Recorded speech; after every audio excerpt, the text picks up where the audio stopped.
এই ডাঁটাগুলো যে বাড়িতে থাকি সেই বাড়ির কাকিমা দিয়েছে। তো কী দিয়ে রান্না করবো কিছু বুঝতেই পারছি না। মাছ কিনে নিয়ে এসেছি, মাছ দিয়ে রান্না করলে কি ভালো লাগবে? এদিকে আলুও খাই না। যাক আগে কেটে তো দেখি কি হয়। এই ছোটো ছোটো করে কাটি।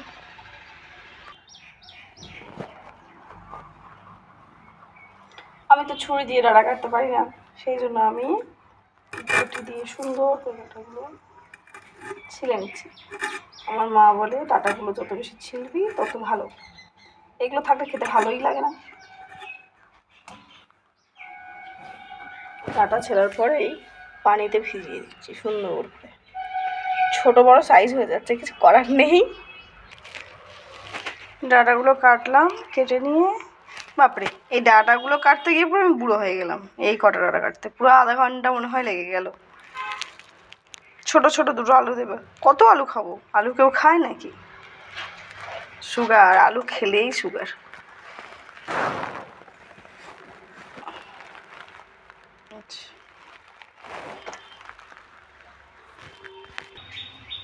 অনেক যুদ্ধ করে তারপর আমার সবজি কাটা কমপ্লিট হলো। বাপ রে বাপ!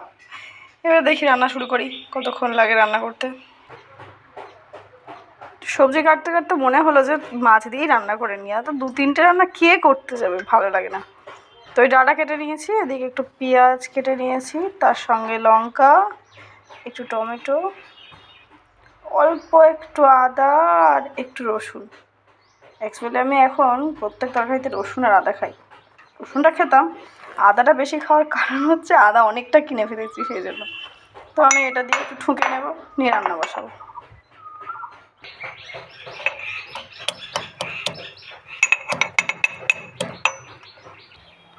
তো এবার রান্না শুরু করছি। রান্নার শুরুতে প্রথমে একটু সরষের তেল দিয়ে দিলাম, দিয়ে তাতে একটু পেঁয়াজ দিয়ে দিচ্ছি, অনেক বড় বড় করে কাটা। তো পেঁয়াজ লাল করছি, এই পেঁয়াজের সাথে আমি ওইগুলো সব দিয়ে দিচ্ছি, দিয়ে একসঙ্গেই ভাজা করে দিচ্ছি। এত পেঁয়াজ লাল করার সময় আমার নেই। দিয়ে দিলাম।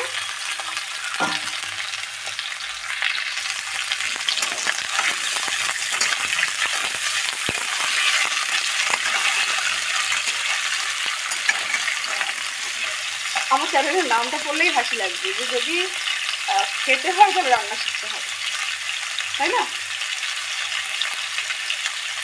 তো খেতে গেলে রান্না শিখতে হবে, কারণ আছে। মা রান্না করতে আমি খেতাম, এখন তো আর মা রান্না করার নেই, আমাকে রান্না করতে হয়, যেমনই হয় তেমনই খেতে হবে। কাঁচা আলুটা ভাজার সময় এর মধ্যে আমি কাঁচা লঙ্কাগুলো দিয়ে দেবো, কারণ কাঁচা লঙ্কার তরকারি খাওয়া খুবই ভালো, শরীর ঠান্ডা হয়। সেই কেটে রাখা কাঁচা ঝালগুলো দিয়ে দিচ্ছি।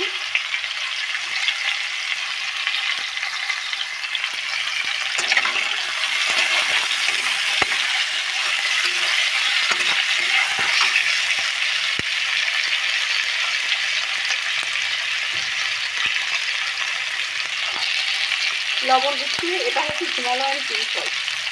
হিমালয়ান পিঙ্ক সল্ট খাইতে, তাই এটাই দিয়ে দিই।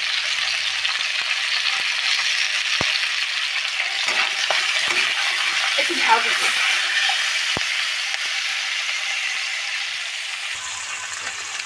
এটা ভাজার সময় এর মধ্যে যে ওই আদা রসুনটা ঠুকে রেখে দিয়েছি ওটা দিয়ে দিচ্ছি।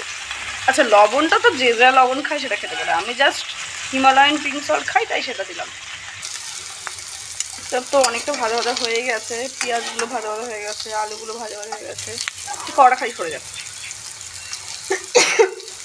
তো এর মধ্যে আমি এবারে দিয়ে দেবো একটু ঝালের, অল্প একটু ঝালের গুঁড়ো, না দিলেও হয়, জাস্ট কালারের জন্য দেবো।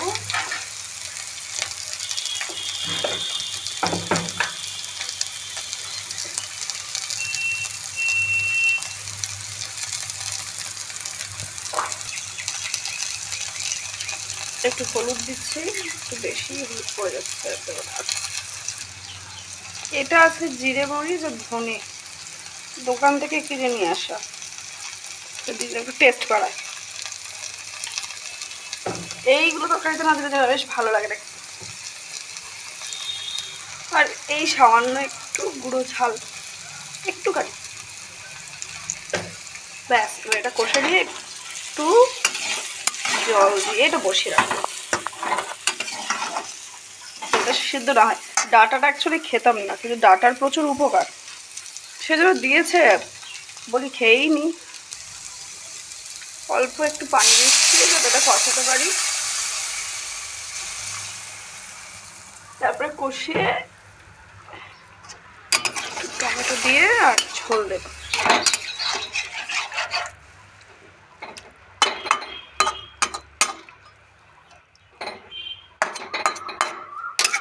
এটা একটু ঢাকনা দিয়ে রেখে দেবো একটু যাতে নরম হয়, না টমেটো দিলে সে তাহলে আর ডাঁটাগুলো গলবে না, ডাঁটাও গলবে না, আলুও গলবে না।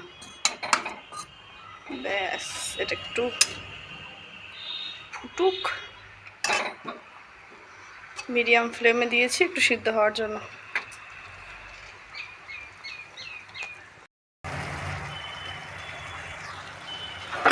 জলটা পুরো শুকিয়ে এসছে, এর মধ্যে এবার টমেটোগুলো দিয়ে দেবো। টমেটোগুলো দিয়ে দিলে টমেটোগুলো একটু জল ছাড়বে। সে টমেটোগুলো কোথায় রেখেছে খুঁজে পাচ্ছি না। অ্যাকচুয়ালি আমার রান্নাঘরটা অনেক ছোট, রান্নাঘরটা ছোট মানে কি, ঘরের মধ্যেই রান্নাঘর, স্পেসটা অনেক ছোট, রান্নার জায়গাটা। এটা দিয়ে দিলাম, এটাকে কষে নেব, নিয়ে এর মধ্যে ঝোল দেবো।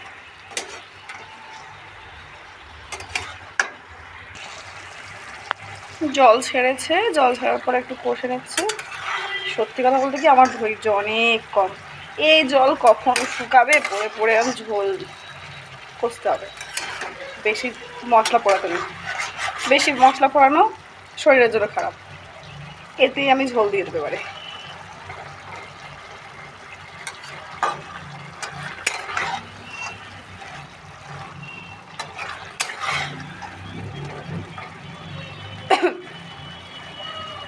আমার তো মনে হয় রান্নার ঝামেলা যদি না থাকতো, সজনার ডাঁটা যদি পেস্ট করে খেয়ে নেওয়ার উপায় থাকতো, আমি পেস্ট করেই খেয়ে নিতাম, রান্না করতাম না।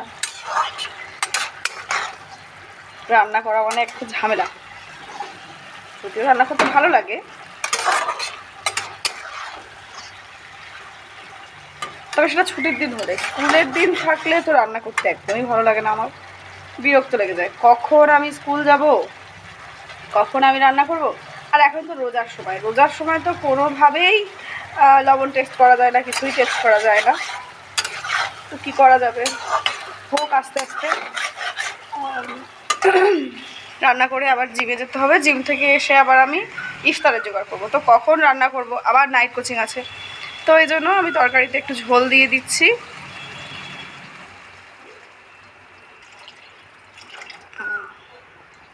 একটু বেশি করেই ঝোল দিলাম, কারণ যে মাছটা আমি বাজার থেকে কিনে নিয়ে এসেছি পুরো পুকুরের মাছ, কোনো রকম বাইরের খাবার না খাইয়ে প্রাকৃতিকভাবে বড় হয়েছে মাছগুলো, টেস্টটাও সেই লেভেলের।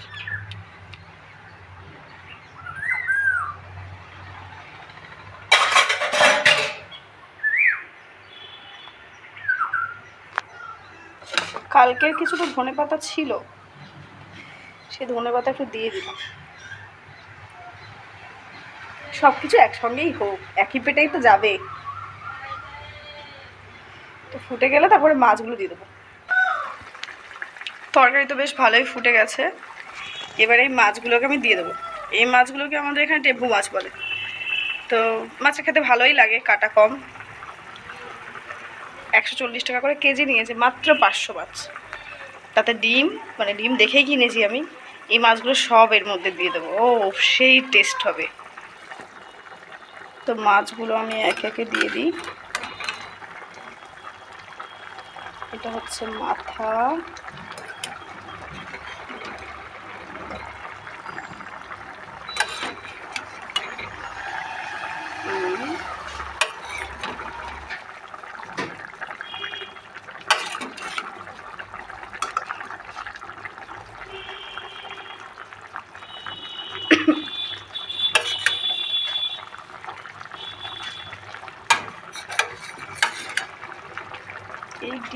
তো বেশি ফেভারিট আমার, দিয়ে দিলাম। এই মাছ ভাজার সময় যে তেলটা দিয়েছিলাম একটু আছে, দিয়ে দিই। ব্যাস, এই হচ্ছে আজকের মতো আমার রান্না কমপ্লিট। খেয়ে তো এখন বলতে পারছি না যে কেমন টেস্ট হয়েছে, কারণ ওটার সময় সেই রাতে খাবো। এখন টাটা বন্ধুরা, তোমরাও টেস্ট করে দেখো। তবে আমার মতো তোমাদের হবে না, কারণ আমি তো সেভাবে রান্না করতে পারি না। ঘুরে বেড়াতাম, খেতাম, মা রান্না করতো সেগুলোই খেতাম। এখন ঠেলায় পড়েছি, ঠেলায় পড়ে বিড়াল গাছে উঠেছে, রান্না করতেই হচ্ছে, কিচ্ছু করার নেই।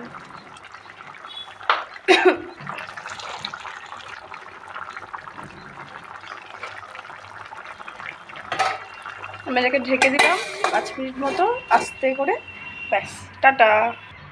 এই হচ্ছে তরকারির ফাইনাল লুক।